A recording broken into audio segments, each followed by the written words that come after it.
Hey guys, welcome to the 26th lecture of the chapter Anatomy of Flowering Plants. I am Harish Kumar और इस lecture में हम पढ़ेंगे secondary growth by cork cambium. तो चलो lecture start करते हैं। चलो तो ये स्लाइड को देखो, यहाँ पे मैंने बहुत घिच पिच कुछ डायग्राम बनाया है। इसको तुमको समझने के लिए एक कहानी सुनना पड़ेगा। कहानी सुनो ध्यान से। एक पेड़ है, ठीक है, अच्छा खासा सेकेंडरी ग्रोथ हो चुका है, वुडी पेड़ है, ठीक है, वुडी स्टेम है, डाइकॉट स्टेम है, वुडी है, ठीक। अब जब डाइकॉट स्टेम को तुम काटोगे, वुडी डाइकॉट स्टेम को तुमने बीच से काट दिया और ऊपर से स्टडी कर रहे हो तो ट्रांसवर्स सेक्शन देख रहे हो तो तुम्हें उसमें एक वैस्कुलर कैम्बियम नजर आएगा। वैस्कुलर कैम्बियम के इनर साइड आप सब जानते हैं सेकेंडरी जाइलम बनेगा। वैस्कुलर कैम्बियम के बाहर के तरफ सेकेंडरी फ्लोएम बनेगा। बनने वाले सेकेंडरी जाइलम का अमाउंट 8 से 10 गुना ज्यादा होता है बनने वाले सेकेंडरी फ्लोएम के अमाउंट से। ये चीज आपको पता होगा, राइट। अब ठीक है, सेकेंडरी फ्लोएम बना, उसके बाहर आपको क्या हाइपोडर्मिस मिलेगा, इपिडर्मिस मिलेगा, राइट। पूरा ट्रांसवर्स सेक्शन देख रहे हैं ना डाइकॉट स्टेम का, तो हाइपोडर्मिस इपिडर्मिस को कैसे भूल सकते हो। अब देखो ये पेड़ है, साल भर साल साल साल बीत रहे हैं, बहुत टाइम हो गया है, पेड़ में बहुत ज्यादा वुड का फॉर्मेशन हो गया है। बहुत वुड का फॉर्मेशन, इतना वुड का फॉर्मेशन हो गया है कि बाहर के तरफ पेरिफेरी के तरफ अब सेकेंडरी जाइलम यानी कि वुड का प्रेशर लगने लगा है। तो बाहर की तरफ क्या था, हाइपोडर्मिस था।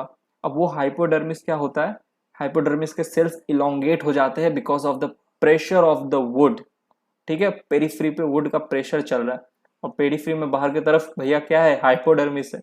तो हाइपोडर्मिस के सेल्स क्या करेंगे, इलोंगेट करेंगे। तो यहाँ पे मैंने इलोंगेटेड हाइपोडर्मिस का सेल्स बना दिया, ठीक है।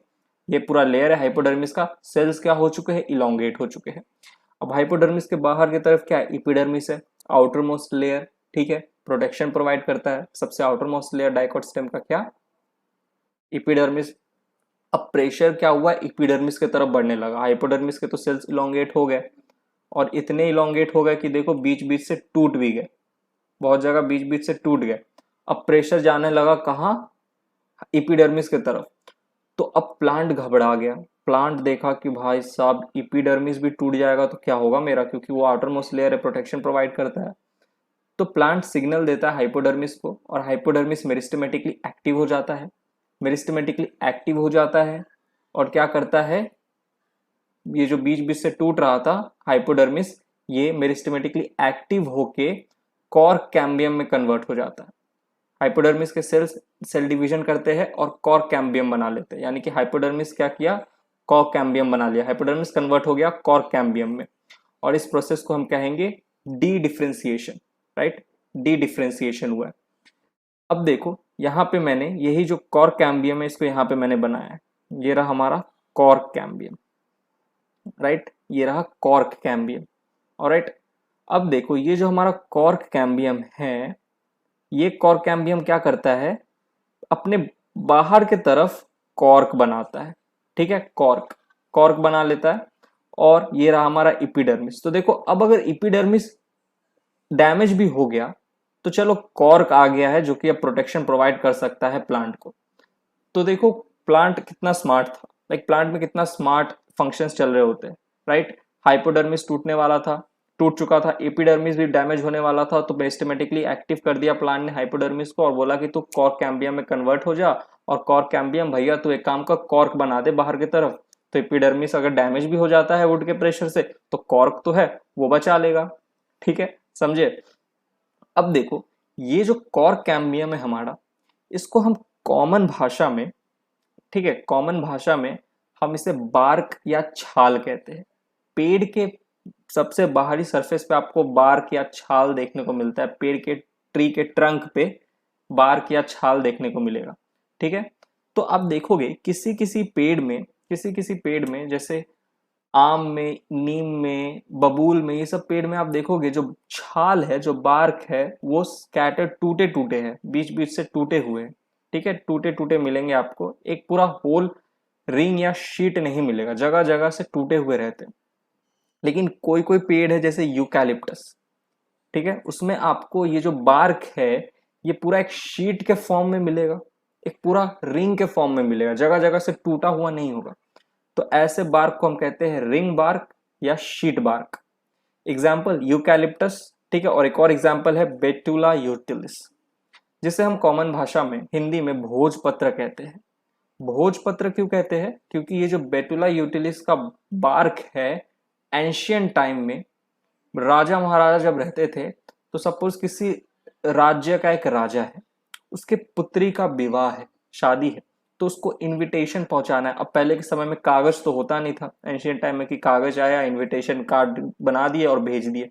तो राजा क्या कहता था, अपने सैनिक को ऑर्डर देता था, ठीक है, कि जाओ जाके भोजपत्र जो पेड़ है उसका बार्क लेके आओ, ठीक है, बार्क लेके आओ। और फिर वो सैनिक बार्क लेके आता था और राजा के कहने अनुसार उस बार्क के ऊपर लिखता था कि राजकुमारी या राजकुमार राजा के पुत्री का विवाह है, आप सब सह परिवार जरूर पधारें, ऐसे इनविटेशन बना देता था, ठीक है। और राजा फिर ऑर्डर देता था कि जाओ अब इस इनविटेशन को मेरे जितने ही पड़ोसी राज्य है वहां पे बांट आओ या सुना के आओ, ठीक है। तो सैनिक घोड़ा लेता था, घोड़सवारी करता था, हॉर्स राइडिंग, और घोड़े पे करते करते दूसरे राज्य पहुंचता था। और फिर वो जो भोजपत्र है उसको ऐसे खोलता था, ठीक है, और बोलता था कि ये हमारे जो राजा साहब है उनकी पुत्री का विवाह है, तो आप सब पूरा परिवार भोजन के लिए जरूर पधारे, ठीक है, भोजन के लिए जरूर आए।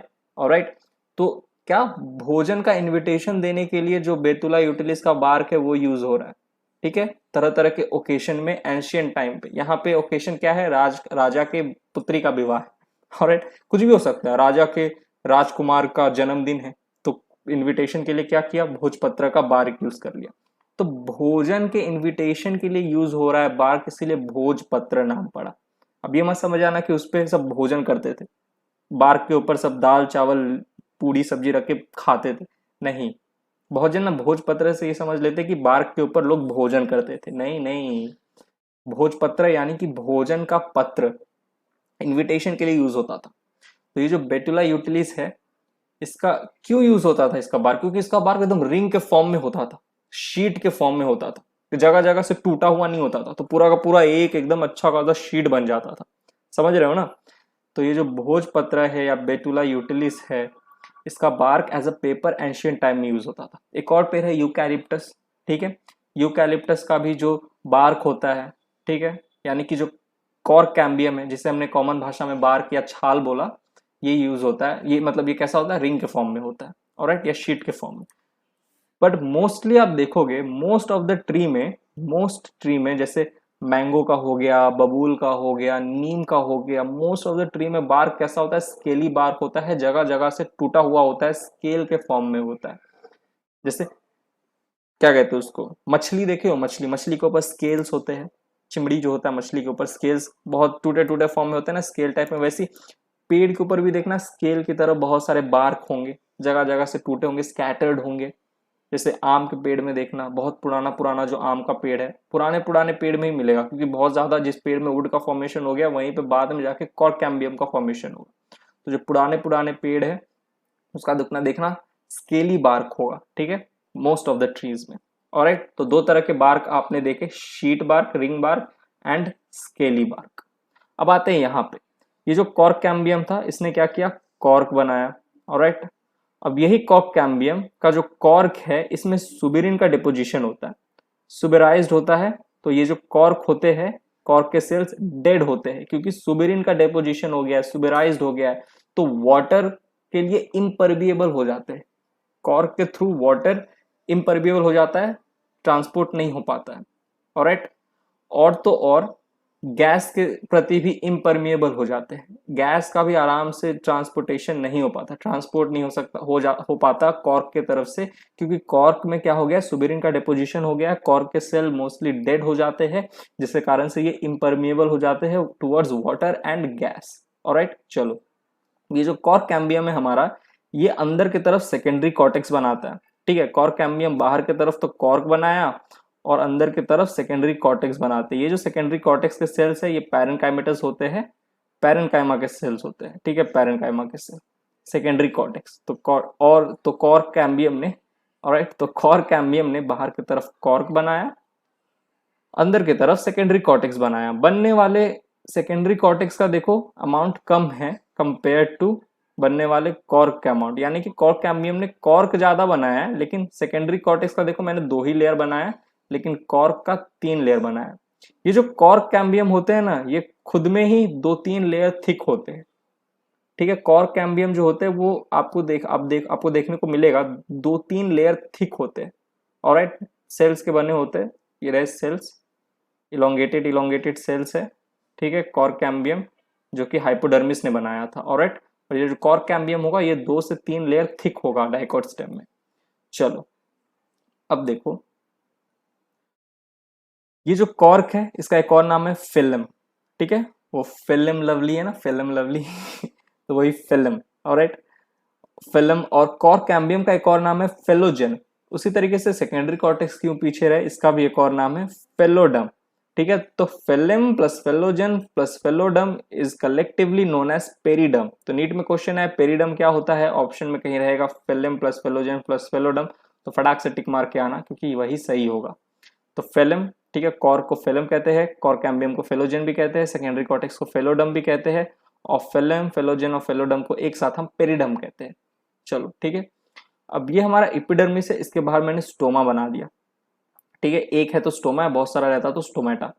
अब ये बताओ, ये जो स्टोमेटा है ये कुछ उखाड़ पाएगा क्या इसके थ्रू कुछ जा पाएगा? चलो ठीक है, यहाँ गैस आया, यहाँ एंटर किया, यहाँ तो कॉर्क के सुबेराइज सेल है तो गैस तो जा ही नहीं पाएगा, गैसियस एक्सचेंज हो ही नहीं पाएगा स्टोमेटा के थ्रू, क्योंकि नीचे क्या है, कॉर्क है, ठीक है। और ये सुबेराइज्ड है, ये इम्परमिएबल है गैस और वाटर के प्रति, alright, towards gas and water. तो ये स्टोमा का कुछ इफेक्ट नहीं होगा, कुछ काम नहीं हो पाएगा, राइट। स्टोमा यहाँ पे इनइफेक्टिव है, ऑलराइट।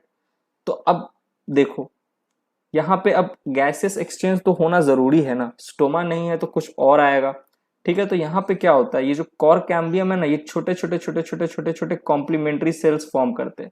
ये देखो, ये रहे ऐसे कॉम्प्लीमेंट्री सेल्स, बहुत छोटे छोटे closely packed thin wall cells है जो कि कॉर्क कैम्बियम ने फॉर्म किया, इसे हम कहते हैं कॉम्प्लीमेंट्री सेल्स, ठीक है। कॉम्प्लीमेंट्री सेल्स क्या करता है, एपिडर्मिस को चीरते हुए, यहाँ से देखो एपिडर्मिस को क्या किया है, चीरते हुए यहाँ पे एक ओपनिंग फॉर्म कर देता है, ये ओपनिंग, इस ओपनिंग को कहते हैं लेंटी सेल। इस लेंटी सेल के थ्रू आप देखो, यहाँ पे तो अब किसी तरीके का कॉर्क नहीं है, इसके नीचे तो अब सीधा कॉर्क कैम्बियम है, जितना भी कॉर्क था वो तो इधर इधर इधर था, ठीक है। लेकिन अब यहाँ से तो हमारा जो गैस है उसका एक्सचेंज हो सकता है, तो अब लेंटी सेल के थ्रू क्या होगा, गैसियस एक्सचेंज होगा ब्रदर ठीक है, गैसियस एक्सचेंज होगा, ऑलराइट, लेंटी सेल के थ्रू, क्योंकि स्टोमा भैया बेनिफेक्टिव है, कुछ उखाड़ ही नहीं पाएगा, तो लेंटी सेल उखाड़ेगा, ठीक है। अब ये जो लेंटी सेल होते हैं ये 24 आवर 24x7 हमेशा ओपन रहते हैं। स्टोमा की तरह लेंटी सेल में ओपनिंग और क्लोजिंग मैकेनिज्म नहीं होता, तो ये 24x7 ओपन रहते हैं, खुले हुए रहते हैं। तो इसके थ्रू थोड़ा बहुत वाटर लॉस यानी कि ट्रांसपिरेशन भी हो जाता है, लॉस ऑफ वाटर लॉस भी हो जाता है, ठीक है, वाटर लॉस। अब देखो, लेंटी सेल का मेन फंक्शन वाटर लॉस कराना नहीं था, मेन फंक्शन था गैसियस एक्सचेंज कराना। तो अगर क्वेश्चन आए नीट में कि lenticel what is the main function of lenticel, तो गैसियस एक्सचेंज टिक करके आना है आपको, ठीक है। ये तो 24x7 खुले रहते हैं, इसके कारण से थोड़ा बहुत वाटर लॉस हो जाता है, लेकिन मेन फंक्शन क्या है, गैसियस एक्सचेंज, ऑलराइट। अब यहाँ पे मैंने एक ओपनिंग दिखाया है तो मैंने लेंटी सेल लिखा है, बहुत सारे ओपनिंग होंगे तो ये लेंटी सेल्स हो जाएगा, एक एस आके लग जाएगा, ऑलराइट। तो यहाँ पे आपने इतना कुछ समझा, secondary growth by cork cambium, ठीक है। कैसे यहाँ पे देखो, सेकेंडरी कॉर्क कैम्बियम से कॉर्क बना और सेकेंडरी कॉर्टेक्स बना, ऑलराइट। कॉर्क जो है उसमें सुबेरिन का डिपोजिशन है, ठीक है। जो कैम्बियम है, कॉर्क कैम्बियम है, इसे हम कॉमन भाषा में क्या कहते हैं, बार्क कहते हैं या छाल कहते हैं। दो तरह का बार्क हमने पढ़ा, रिंग बार्क जिसे शीट बार्क भी कहते हैं, इसका एग्जाम्पल यूकैलिप्टस और बेटुला यूटिलिस, इसी को भोजपत्र भी कहा जाता है, ऑलराइट। और दूसरा हमने पढ़ा स्केली बार्क, जो कि found in most of the trees, ज्यादातर ट्रीज में स्केली बार्क होते हैं। चलो, तो यहाँ पे आपने secondary growth by cork cambium समझा थ्रू डायग्राम्स। अब moving on to the next slide. चलो, तो अभी तक हमने जितना भी पढ़ा हमने सब डायग्राम के थ्रू समझा, तो एक बार थ्योरी वाइज भी समझ लेते हैं, ठीक है। जितना भी अभी तक हमने समझा है उसी को मैंने थ्योरी में यहाँ पे लिखा है। देखो, activity of cork cambium, secondary growth take place in extrastellar region due to the activity of cork cambium। ये जो cork cambium है इनमें क्या होता है, सेकेंडरी ग्रोथ होता है। सेकेंडरी ग्रोथ करता है किधर करता है, स्टील के बाहर वाले रीजन में, इसीलिए एक्स्ट्रा स्टीलर रीजन कहा गया है, ठीक है। तो सेकेंडरी ग्रोथ कहाँ पे हो रहा है? एक्स्ट्रा स्टेलर रीजन में, due to the activity of cork cambium. Cork cambium is also known as phellogen और एक्स्ट्रा स्टेलर कैम्बियम, ठीक है। स्टील के बाहर की तरफ सेकेंडरी ग्रोथ हो रहा है, कॉर्क बन रहा है, ठीक है। तो इसीलिए कॉर्क कैम्बियम को हम फेलोजेन या एक्स्ट्रा स्टेलर कैम्बियम भी कहते हैं। Cork cambium develops usually in cortical region by hypodermis by dedifferentiation. देखो याद करो, मैंने आपको 3 रीजन पढ़ाए थे डाइकोट स्टेम में। पहला एपिडर्मिस सबसे आउटर मोस्ट, फिर कॉर्टेक्स और फिर स्टील। स्टील में याद करो पेरीसाइकल, वैस्कुलर बंडल, वो सब कुछ था। याद करो मेडुलरी डेज जिसे पिथरेस कहते थे या मेडुला, ऑलराइट। और जो हमारा कॉर्टेक्स वाला रीजन था, कॉर्टिकल रीजन, उसमें क्या था? हाइपोडर्मिस, जनरल कॉर्टेक्स और एंडोडर्मिस था, ठीक है। तो ये जो कॉर्क कैम्बियम है ये कहाँ डेवलप होता है? कॉर्टिकल रीजन में। कॉर्टिकल रीजन में हाइपोडर्मिस होता है, राइट, ठीक है। और कैसे जो प्रोसेस होता है इसे हम कहते हैं डी डिफरेंशिएशन। देखो hypodermis is a permanent tissue, right, permanent tissue है, ठीक है। और कॉर्क कैम्बियम हमारा मेरिस्टेमेटिक टिश्यू है, ठीक है, मेरिस्टेमेटिक टिश्यू। परमानेंट टिश्यू से मेरिस्टेमेटिक टिश्यू बन रहा है तो प्रोसेस को क्या कहेंगे? D differentiation. और तो डी डिफरेंशिएशन प्रोसेस से हमारा जो हाइपोडर्मिस है वो मेरिस्टेमेटिकली एक्टिव हो जाता है और कॉर्क कैम्बियम बनाता है। इसको हम क्या कहेंगे? डी डिफरेंशिएशन कहेंगे, ठीक है। कहाँ पे हो रहा है? कॉर्टिकल रीजन में। कॉर्टेक्स याद करो, उसमें क्या था? हाइपोडर्मिस, जनरल कॉर्टेक्स और एंडोडर्मिस आता था। तो कॉर्टिकल रीजन में ही हाइपोडर्मिस है और उसी रीजन में ये जो हाइपोडर्मिस है क्या कर रहा है? खुद को मेरिस्टेमेटिकली एक्टिव कर लेता है और कन्वर्ट हो जाता है कॉर्क कैम्बियम में। चौथा पॉइंट देखो, ये इंपॉर्टेंट है, एनसीईआरटी का पॉइंट है। As the stem continues to increase in girth due to the activity of vascular cambium, देखो vascular cambium के एक्टिविटी से स्टेम का गर्थ बहुत ज्यादा बढ़ता रहता है, क्योंकि अंदर की तरफ वुड बन रहा है vascular cambium के और बाहर की तरफ सेकेंडरी फ्लोएम बन रहा है, बास्ट बन रहा है, और अंदर की तरफ सेकेंडरी जाइलम वुड बन रहा है। तो इसके कारण से गर्थ बन रहा है, गर्थ बढ़ रहा है, ठीक है।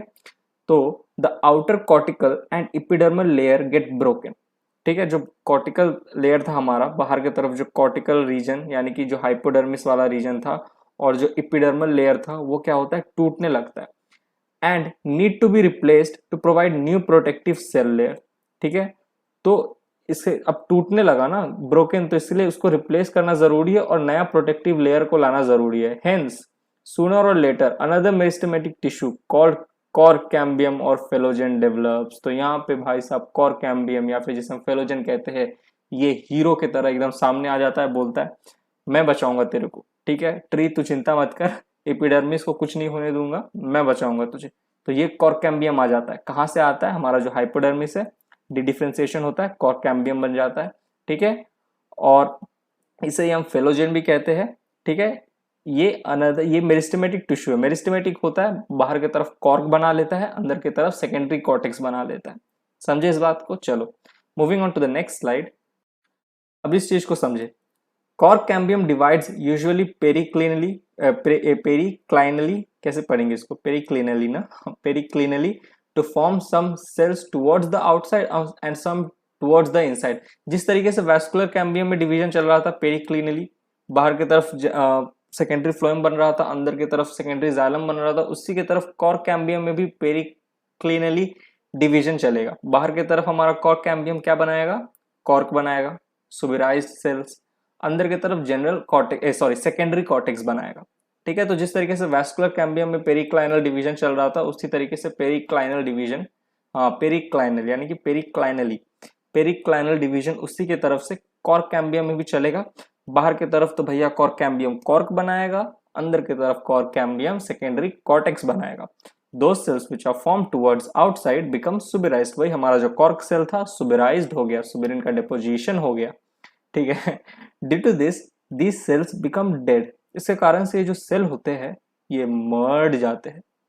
सुबेराइज्ड हो गया ना, सुबेरिन का डिपोजिशन हो गया, तो कॉर्क सेल डेड हो गया। These dead cells are known as cork और phellem। सब पढ़ाया हुआ है, थ्योरी बस यहाँ पे चल रहा है, सब तुमको दिखा दिया मैं डायग्राम में समझा समझा के पहला स्लाइड में। Those cells which are formed towards the outside, sorry, towards the inside are differentiated into parenchyma and may contain chloroplast। These are called secondary cortex और phloem। कहा था ना, अंदर की तरफ क्या होता है, जो हमारा कॉर्क कैम्बियम था वो सेकेंडरी कॉर्टेक्स बनाता है, ठीक है। ये इनमें क्या पैरेनकाइमेटस होते हैं, पैरेनकाइमा सेल्स होते हैं, और इनमें क्लोरोप्लास्ट हो भी सकता है, नहीं भी हो सकता, मे कंटेन, ठीक है, मे कंटेन हो सकता है, नहीं भी हो सकता, may contain chloroplast. These are called secondary cortex और फेलोडम। ऑलराइट, अब phellem, phellogen and phelloderm are collectively known as periderm. ये तो सिंपल सा पॉइंट है। चलो नेक्स्ट स्लाइड में बढ़ते हैं, moving on to the next slide. अब इस चीज को देखो, जो हमारा कॉर्क है, the cork is impervious to water due to suberin deposition in the cell wall. देखो जो कॉर्क का सेल था उसमें क्या हो गया, सुबेरिन का डिपोजिशन हो गया, सुबेराइज्ड हो गया, जिसके कारण से कॉर्क डेड हो गया, और इसके कारण से ये इम्पर्वियस या इम्पर्विएबल हो जाते हैं टू वाटर। ये बात हम जानते हैं। Due to activity of the cork cambium के एक्टिविटी के वजह से pressure builds up on the remaining layers peripheral to phellogen, यानी कि कॉर्क कैम्बियम के बाहर की तरफ जितने भी रिमेनिंग लेयर्स है उन पे प्रेशर बिल्ड होता है, क्योंकि कॉर्क कैम्बियम में क्या चल रहा है, धराधर डिवीजन चल रहा है। कॉर्क कैम्बियम के एक्टिविटी के वजह से प्रेशर बिल्ड्स अप होता है on the remaining layer peripheral to phellogen, और जितने भी लेयर थे अल्टीमेटली दीज लेयर डाई और स्लॉफ ऑफ, हट जाते हैं वहां से, डेड हो जाते हैं। ठीक है, ring of cork cambium remains living, लेकिन रिंग ऑफ कॉर्क कैम्बियम का कोई कुछ उखाड़ नहीं पाता, and active only for 1 year. But ये रिंग कॉर्क कैम्बियम बस 1 साल के लिए ही एक्टिव रहते हैं। इसके बाद क्या होता है, हर साल each year a new cork cambium is form below the previous cambium. ठीक है, यानी कि कॉर्क कैम्बियम का लाइफ स्पैन 1 साल के लिए होता है, लेकिन जैसी फिर अगला साल आता है, हर साल एक नया कॉर्क कैम्बियम फॉर्म होता है बिलो द प्रीवियस, जो पुराने वाले कॉर्क कैम्बियम था उसके ऊपर में एक नया कॉर्क कैम्बियम बनता है। This new cork cambium is derived from the secondary cortex और फेलोडम। अब यहाँ पे आया ट्विस्ट, देखो शुरू में पहला कॉर्क कैम्बियम जो था वो बना था हाइपोडर्मिस से, डी डिफ्रेंसिएशन हुआ था। ठीक है, अब ये कॉर्क कैम्बियम 1 साल के लिए रहेगा, 1 साल के बाद ये कॉर्क कैम्बियम चला जाएगा, खत्म हो जाएगा। ठीक है, is form below the previous cambium, और इसी बिलो लिखा है मैंने गलती से, ऊपर बोल दिया था, कॉर्क कैम्बियम के ऊपर की तरफ नहीं। देखो क्या होता है, a new cork cambium is form below the previous cambium. ये जो हमारा कॉर्क कैम्बियम था इसके नीचे के तरफ एक नया कॉर्क कैम्बियम फॉर्म होगा, लेकिन जो नीचे की तरफ नया कॉर्क कैम्बियम फॉर्म होगा, क्या उसको हाइपोडर्मिस बनाएगा? नहीं, उसको बनाएगा सेकेंडरी कॉर्टेक्स। ठीक है, जिसे हम फेलोडम भी कहते हैं। तो ये जो हमारा फेलोडम है ये अपने तरफ ऊपर की तरफ क्या करेगा, एक नया कॉर्क कैम्बियम का लेयर बना देगा, जो कि जो हमारे पुराने वाले कॉर्क कैम्बियम था उसके बिलो होगा, बिलो होगा, समझ रहे हो ना बात को, बिलो द प्रीवियस कैम्बियम।